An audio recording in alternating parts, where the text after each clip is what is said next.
Greetings, I'm Teresa, and I'm 31 years old. The past year has been incredibly challenging for me, and I'm still trying to recover from it all.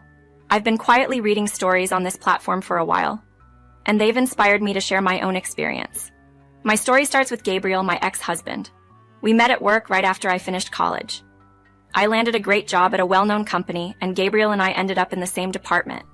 He was assigned as my mentor. As we spent more time together, we grew closer, and before long, I found myself falling for him. Luckily, he felt the same way about me. We were a bit worried about our company's dating policy at first, but it turned out that they were fine with us being together, as long as our relationship didn't interfere with our work. We were more than happy to keep things professional at the office, and we started dating. Gabriel was a wonderful and charismatic guy, and our relationship was everything I could have wished for. After dating for a year and a half, we decided to move in together.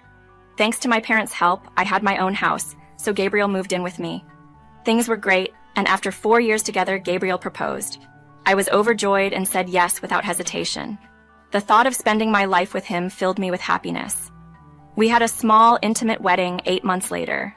Meanwhile, my career was on an upward trajectory. I was securing new clients and earning bonuses and raises. However, I started to notice that Gabriel was acting strangely towards me. Whenever I tried to discuss it with him, he would avoid the conversation. After a while, I realized that he was jealous of my success and the fact that I was earning more than him. I was disappointed that he saw me as a competition, but I thought I could help him by offering advice and helping him with clients at work. Unfortunately, he didn't appreciate my efforts and became even more upset, accusing me of undermining him. This tension escalated about a year into our marriage, after Gabriel's outburst towards me. It was a difficult period, and I've been trying to work through it ever since. Sharing my story here is a step towards healing, and I hope it might help others who have gone through similar experiences. In the months that followed, I threw myself into my work like never before. Our boss had announced a promotion was on the line for whoever could secure the most clients. I was determined to win that promotion, hoping it would make life easier for Gabriel and me. On a day filled with the usual hustle, something extraordinary happened. At the end of my shift, my boss called me into his office to deliver some incredible news. I had earned a promotion. Elated, I couldn't wait to share this with Gabriel, who had taken the day off and was unaware of the day's events. Upon arriving home, I was welcomed by the aroma of a delicious meal Gabriel had prepared. "How was work today, sweetie?" he greeted me, his efforts to make a special dinner evident. "It's been great, and I've got some exciting news we need to celebrate. So, I picked up a fine bottle of wine," I replied, eager to see his reaction. "That's quite the bottle. This must be big news. Spill it," Gabriel encouraged, his interest piqued. I shared the news of my promotion, the big one everyone at work had been vying for. His response was mixed. "We're going to be rolling in money," he said, but I could sense a hint of surprise and perhaps disappointment in his tone. I explained how I had given my all these past few months, leading to my exhaustion but ultimately paying off. Gabriel's reaction was bittersweet. While he tried to hide it, it was clear he felt a pang of jealousy for not being the one promoted. "It shouldn't matter who got the promotion, Gabriel. We both benefit from it, right? My achievements are yours too," I tried to reason, hoping to shift the focus to celebration rather than competition. Gabriel paused, then brightened up with an idea. "You're right. Let's not just celebrate. Let's throw a massive party for your promotion. We'll invite our families, colleagues, and even the bosses." His suggestion caught me off guard. "Are you sure? Wouldn't that make you feel worse?" I asked, concerned about his feelings. But Gabriel was adamant. "I'll be fine. It's time for us to celebrate your hard work, and I think I've got the perfect gift for you too," he assured me, brushing aside any hint of resentment for a gesture of genuine love and support. His willingness to celebrate my success, despite his feelings, was a reminder of the complex layers of our relationship, blending personal achievements with shared joy. Gabriel promised to present me with a special gift at the party in front of all our guests. Initially, I felt a twinge of disappointment because his emotions seemed to overshadow his ability to express appreciation for my achievement. However, Gabriel's enthusiasm for organizing a celebration in my honor gradually changed my perspective. Over the next few weeks, he dedicated himself to planning a grand party for my promotion. It surprised me to see him so involved and not showing any signs of jealousy, and I was thankful for his support. Gabriel often stepped out to plan the event in secret, wanting to keep the details a surprise. He spent a lot of time at his mother's house discussing the arrangements. Gabriel's mother, Alice, and I had a pleasant relationship. Though we weren't very close, she was a kind person. On the day of the party, Gabriel was running late due to a last-minute surprise he was arranging. He instructed me to head to the venue first, where Alice would meet me. I was astounded by the venue's transformation. The hall was beautifully decorated, and the warm welcome from everyone, clapping as I entered, was truly overwhelming. During the party, while chatting with a colleague, Alice accidentally spilled her wine on my dress. She was profusely apologetic, blaming her clumsiness and nerves for the mishap. Although I assured her it was fine and mentioned getting an extra dress from my assistant, she insisted on trying to help. Then, in a quieter spot, Alice revealed her true reason for pulling me aside. She urgently advised me to instruct the security guards to prevent Gabriel from entering the venue. Confused and concerned, I pressed for an explanation. Alice confessed that Gabriel had been harboring resentment over my growing success. His frequent visits to her place weren't just about planning the party. They were also an outlet for his frustrations. This revelation was a shock. Gabriel's apparent support and enthusiasm for the party masked deeper issues of jealousy and dissatisfaction. Alice's admission painted a complex picture of Gabriel's feelings, showing a side of him I hadn't fully understood until that moment. Upon hearing Alice's grave concerns, I was taken aback. She explained how Gabriel's disappointment wasn't just about being upset, it was jealousy. His discontent had escalated since learning about my promotion, something I hadn't fully grasped until now. Alice revealed a shocking plan of Gabriel's to publicly humiliate me at the promotion party by presenting forged documents to question my deserving of the promotion. His motive, driven by envy and a desire to surpass me, seemed inconceivable. Alice's revelation left me needing time to absorb the news. Despite the turmoil of emotions, I recognized the urgency of the situation. Grateful for Alice's loyalty, I took her advice and instructed the security to bar Gabriel's entry. As I grappled with disbelief and betrayal, my instincts prompted me to seek proof. I discreetly inquired with the technician responsible for the evening's presentations, claiming I was verifying content on Gabriel's behalf. This led to the discovery of the USB drive Gabriel had provided, filled with counterfeit documents aimed at undermining my professional credibility. The potential consequences of these documents becoming public were dire, risking not only my reputation but my career. In a state of anger and determination, I secured the USB and ensured no incriminating content would be displayed. My investigation didn't stop there. I also spoke with staff members Gabriel had enlisted to participate in his scheme, obtaining written statements confirming their involvement. An hour after Alice's warning, Gabriel contacted me, bewildered by his denied entry. His tone, a mix of confusion and indignation, prompted me to suggest he return home, sparing both of us from what would undoubtedly be a painful confrontation. This moment marked a significant turning point, where my actions reflected not just a defense of my career, but a stand against betrayal and manipulation. We decided to continue our conversation at home. "I just wanted to be part of your special day," Gabriel said, trying to reason with me.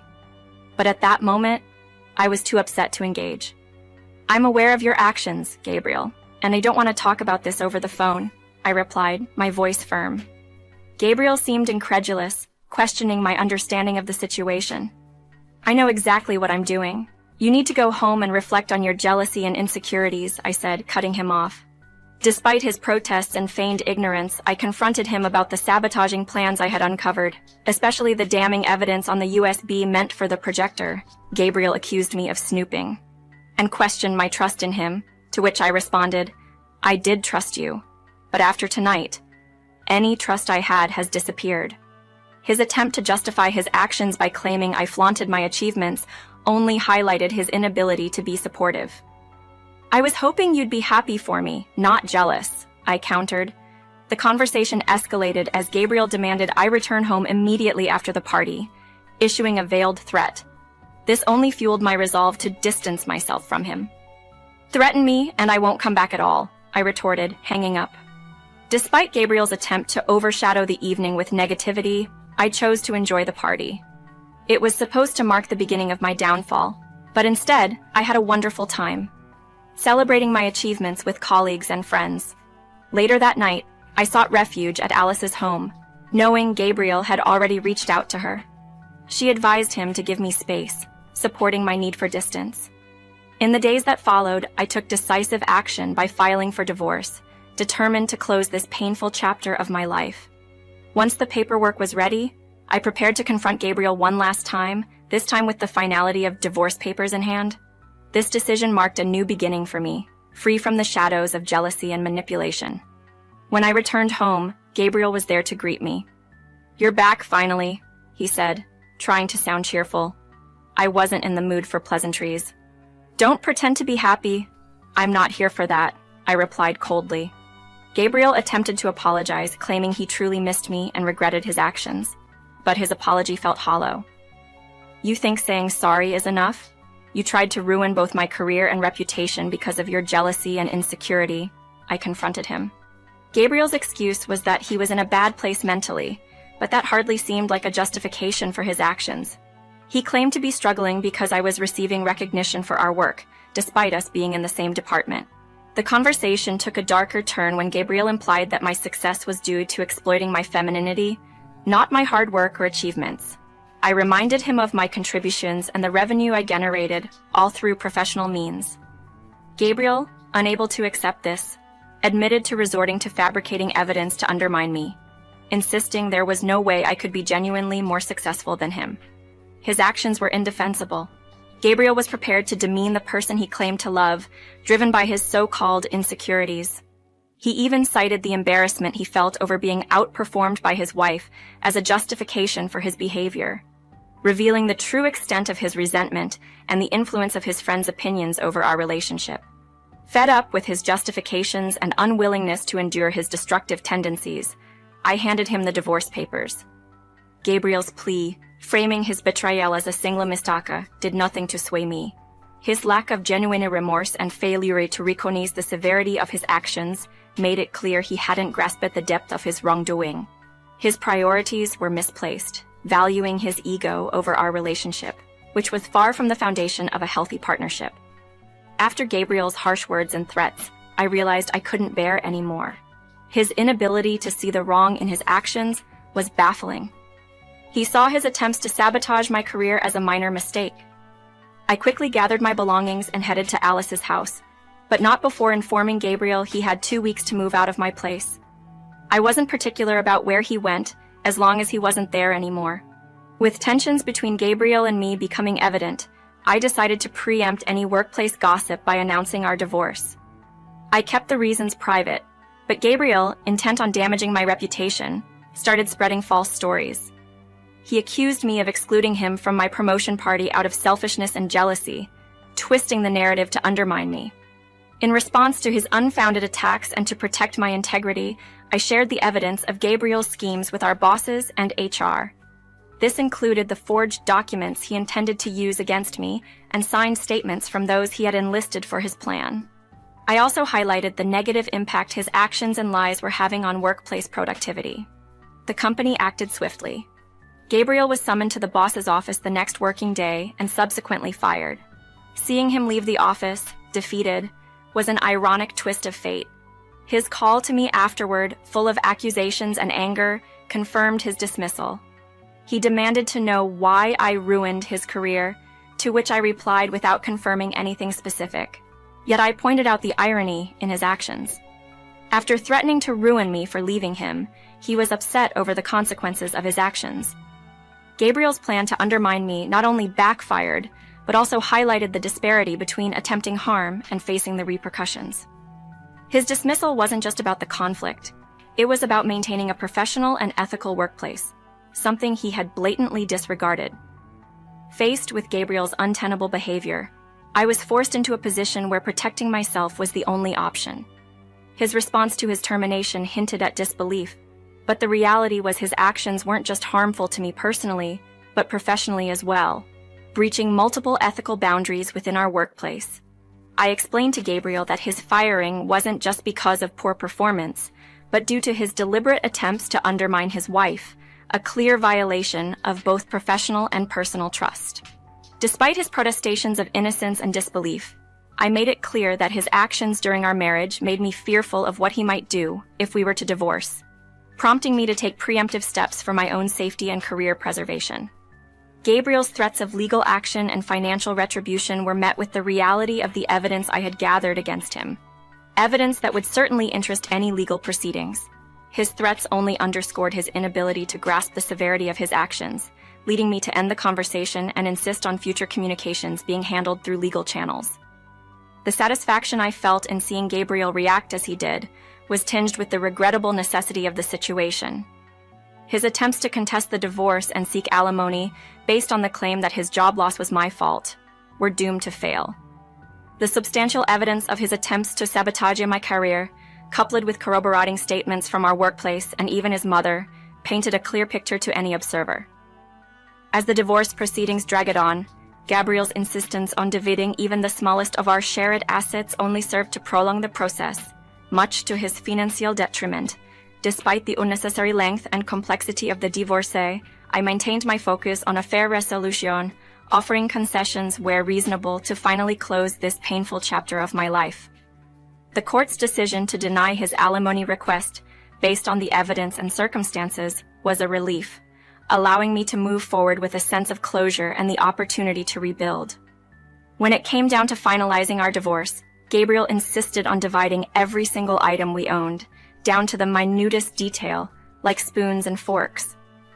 Despite my attempts to find a middle ground, he was relentless. I couldn't understand why he was so intent on drawing out the process, especially since it was costing him financially. I was faring quite well on my own, so I decided to compromise where I could, granting him most of the material possessions he demanded, within reason. The house remained with me, as it was in my name, but I conceded to Gabriel on nearly everything else he wanted, including our bed.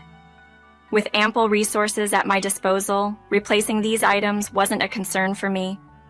As our divorce reached its conclusion, Gabriel found himself in a precarious position, financially and socially.